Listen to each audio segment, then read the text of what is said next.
a été créée il y a 3 ans et demi par un groupe de jeunes femmes habitant Neuilly, ayant des enfants, jeunes enfants, une dizaine d'années, une douzaine d'années, et elles se sont rendues compte qu'il n'y avait pas de cours de chinois, de mandarin en particulier, dispensés dans les écoles de Neuilly en général. Donc leur idée a été de donner des cours de mandarin à leurs enfants.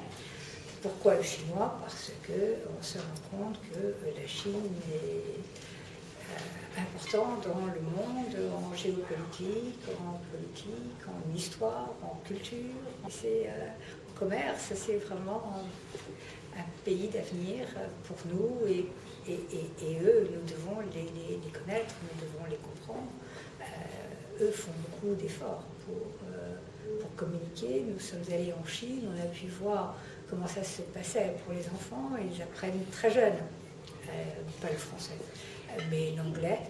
Et à partir de l'âge de 8 ans, les enfants viennent, vous abordent dans la rue et parlent l'anglais. Nous avons également des cours de calligraphie, nous avons des conférences et nous organisons quelques sorties. L'idée, justement, c'est une sortie que nous faisons le 10 décembre et nous allons au musée Guimet pour assister à un concert.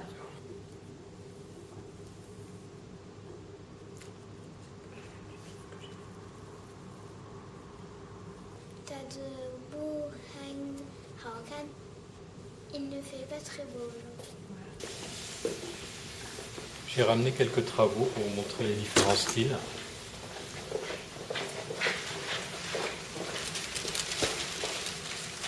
Voici le style régulier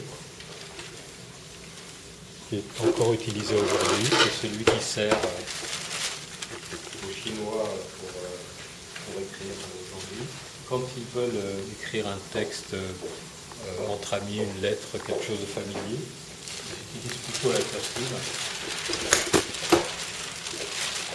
C'est beaucoup plus rapide, c'est un peu simplifié, ce qui fait appel beaucoup à la courbe. Mais on ne peut pas apprendre à dessiner la cursive sans savoir écrire l'écriture régulière, parce qu'on ne peut pas courir si on ne sait pas marcher. Ce qui est intéressant en calligraphie, c'est le travail du pinceau. Et si vous voulez, l'écriture était pictographique au départ, et petit à petit, avec le perfectionnement du pinceau et du travail de ce pinceau, c'est devenu un art, et c'est devenu même une voie, c'est-à-dire une méthode pour s'élever, pour se réaliser.